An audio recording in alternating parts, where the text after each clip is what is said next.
नमस्कार। आज हम आपको एक ऐसी हत्या की दास्तान सुनाने जा रहे हैं जिसमें शादी का जोड़ा हनीमून मनाने के लिए साउथ अफ्रीका तो गया, लेकिन लड़की जिंदा ही नहीं लौटी। उस लड़की के पिता एक अरबपति बिजनेसमैन थे, लेकिन वो भी कुछ ना कर सके। आज क्राइम स्टोरी यूट्यूब चैनल की तरफ से आपके लिए हाजिर है एनी दीवानी हत्याकांड की पूरी कहानी। यह कहानी शुरू होती है श्रीएन देवानी नाम के एक शख्स से। श्रीएन देवानी एक भारतीय परिवार का लड़का था जिसकी पूरी फैमिली बिजनेस के सिलसिले में ब्रिटेन रहने लगी थी। दूसरी तरफ हमारी स्टोरी की पीड़िता एनी दीवानी की फैमिली भी भारत छोड़कर स्वीडिश मूल में रहने जा चुकी थी और उनकी फैमिली भी एक बिजनेसमैन फैमिली ही थी। श्रीएन देवानी और एनी दीवानी दोनों के परिवार ही अरबपति परिवारों में गिने जाते हैं और श्रीएन और एनी दोनों ही शादी के लायक हो चुके थे। दोनों की रिश्ते की बात चल रही थी। लड़का लड़की एक दूसरे को पसंद कर लेते हैं और फिर दोनों की शादी इंडिया आकर मुंबई के एक नामचीन रिसोर्ट में की जाती है। इस शादी से लड़का लड़की के साथ साथ पूरा परिवार खुश था। शादी होने के एक हफ्ते बाद श्रीएन और एनी अपना हनीमून बनाने के लिए साउथ अफ्रीका चले जाते हैं। श्रीएन देवानी पहले भी साउथ अफ्रीका अपने बिजनेस के सिलसिले में जा चुका था,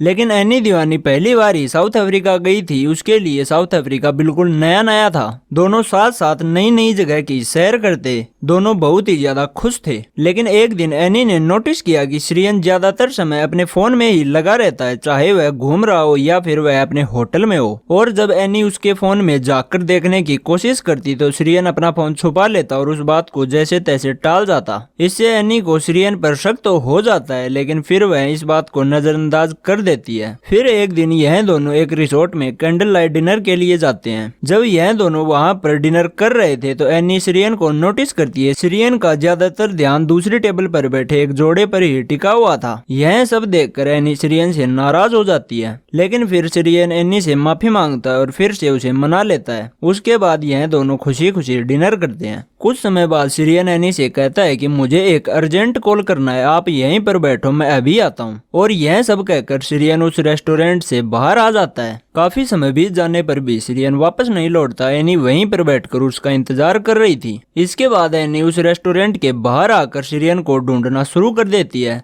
तो वह देखती है कि श्रीएन काफी जल्दबाजी में उसी की तरफ आ रहा था। इसके बाद यह दोनों वहां से अपने होटल वापस लौट आते हैं। होटल में आए हुए भी इनको कुछ ही समय बीता था कि श्रीएन एक बार फिर से एनी को कहता है कि मुझे एक जरूरी काम है, आप यहीं पर मेरा इंतजार करो, मैं अभी थोड़ी देर में आता हूँ। इस वक्त तक एनी को श्रीएन पर पूरा शक हो चुका था, इसीलिए एनी उसका पीछा करने की ठान लेती है। और जब श्रीएन उस होटल के बाहर निकलता है तो एनी भी छिप छिप कर उसका पीछा करना शुरू कर देती है। वह देखती है कि श्रीएन उस होटल से निकलकर उसकी पीछे की तरफ चला गया। एनी भी छिपते छिपते उस होटल के पीछे की तरफ चली जाती है तो वह देखती है कि श्रीएन वहां पर किसी से गले लगा हुआ था और उसको किस कर रहा था। जब एनी ने यह सब देखा तो उसको बहुत ही ज्यादा दुख हुआ और वह वहां से जाने लगती है, लेकिन शायद उस दिन कुदरत को कुछ और ही मंजूर था। जब एनी वहां से जाने लगती है तो श्रीएन उसको देख लेता है। श्रीएन उसको देखकर चौंक जाता है और उसको रोकने के लिए उसके पीछे दौड़ लगा देता है। श्रीएन उसके पास जाता है और उसको मनाने की कोशिश करता है, उससे माफी मांगता है, लेकिन इस वक्त एनी बहुत ही ज्यादा गुस्से में थी। यह दोनों सड़क के एक किनारे पर झगड़ा कर ही रहे थे कि इनके पास एक कार आकर रुकती है और उस कार में से 3 लोग उतरते हैं। उनके हाथों में बंदूक थी। वह तीनों बंदूक के दम पर श्रीएन और एनी को उस गाड़ी में बैठा लेते हैं और वह दोनों किडनैप हो जाते हैं। इसके बाद 2 दिन बीत जाते हैं, लेकिन श्रीएन और एनी का कोई अता पता नहीं था।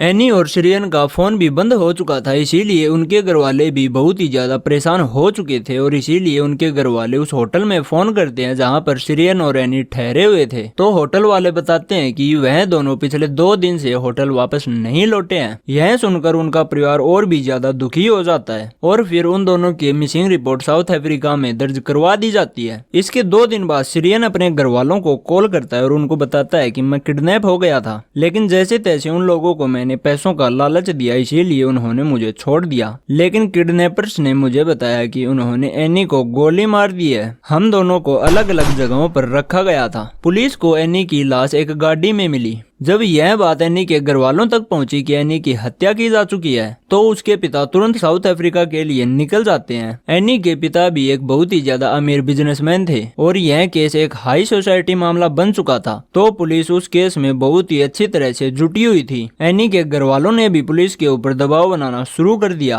पुलिस सभी जगह के सीसीटीवी फुटेज देखती है और उस कार ड्राइवर का पता लग जाता है। उस कार के ड्राइवर का नाम था जोला टोंगो। जब पुलिस ने जोला टोंगो को पकड़ लिया तो वह पहले तो कुछ नहीं बताता, लेकिन जब पुलिस वाले पुलिसगिरी दिखाने लगे तो जोला टोंगो सब कुछ उगल दिया और उसने अपने दो साथियों के नाम भी बता दिए। उनमें से एक का नाम था कवाबे और दूसरे का नाम था मोबोलम्बो। जब तक उन तीनों को पकड़ा गया था तब तक काफी समय बीत चुका था, इसीलिए श्रीन दीवानी वापस ब्रिटेन लौट चुका था। जब पुलिस ने उन तीनों से पूछताछ की तो उन्होंने अपना जुर्म मान लिया और एक बड़ा खुलासा किया। उन्होंने बताया कि श्रीन जो एनी दीवानी का पति था उसी ने यह मर्डर करवाया है। श्रीन ने एनी को मारने की सुपारी दी थी, लेकिन जब तक उन्होंने यह बताया श्रीन ब्रिटेन लौट चुका था। अब यह दो देशों का मामला बन चुका था। कोर्ट के द्वारा उन तीनों को सजा सुना दी जाती है। किडनैप के दिन जो कार का ड्राइवर था वह एक सरकारी गवाह बन जाता है और उसको सजा कम करके 18 साल की सुनाई जाती है। उनमें से जिसने एनी को गोली मारी उसको उम्र कैद की सजा सुना दी जाती है, लेकिन उसकी जेल में ही नेचुरल डेथ हो जाती है और उन तीनों में से बचा एक उसको 25 साल की सजा सुनाई जाती है। अब इस केस के मुख्य आरोपी श्रीन दीवानी को सजा दिलवाना बाकी था, लेकिन वह तो दूसरे देश ब्रिटेन में बैठ चुका था। इसके बाद साउथ अफ्रीका की कोर्ट ने ब्रिटेन से बात की और श्रीन दीवानी को वापस भेजने की मांग की। साउथ अफ्रीका और ब्रिटेन के बीच में पहले से ही प्रत्यार्पण की संधि थी, इसीलिए श्रीन दीवानी को साउथ अफ्रीका भेज दिया जाता है और फिर उसे कोर्ट में पेश किया जाता है। लेकिन श्रीन ने कोर्ट में यह माना ही नहीं कि उसने कत्ल करवाया है, बल्कि वह यह कहता रहा कि वह एक बेकसूर है। साउथ अफ्रीका पुलिस भी कभी कोर्ट में यह साबित कर ही नहीं पाई कि श्रीन का उन तीनों अपराधियों से कोई लिंक था। उन तीनों कैदियों ने बताया था कि हमारी कभी भी फोन पर बात नहीं हुई, बल्कि हमने आमने सामने बैठकर बात की थी और श्रीन ने उनको पैसे भी कैश में ही दिए, इसीलिए उनके खिलाफ ना तो कोई सबूत बचा और ना ही कोई गवाह है। कोर्ट में यह जरूर साबित हुआ कि उस घटना वाले दिन श्रीन दीवानी और एनी दीवानी के बीच में झगड़ा हुआ था। यह लड़ाई भी सीसीटीवी फुटेज में कैद हो गई, वरना यह भी साबित नहीं हो पाती। फिर श्रीन ने अपनी लड़ाई की बात को कोर्ट में मंजूर कर लिया और फिर उसने कोर्ट में एक और सच्चाई का खुलासा किया, जिसको सुनकर एनी और श्रीन दोनों के घर वाले ही चौंक गए। उसने कोर्ट में बताया कि वह एक गे है। उसने कोर्ट में बताया कि ब्राजीलियन मूल के एक युवक के साथ उसके समलैंगिक संबंध भी हैं। वह उस वक्त साउथ अफ्रीका आया हुआ था। उसके साथ जब वह गले मिल रहा था तब उसको एनी दीवानी ने देख लिया और इसीलिए हमारी लड़ाई हुई थी। साल 2014 में साउथ अफ्रीका की कोर्ट ने श्रीन दीवानी को सबूतों के अभाव में बाइज्जत बरी कर दिया, लेकिन आज भी बहुत से लोग यह मानते हैं कि इस केस को पैसों के बलबूते पर कमजोर किया गया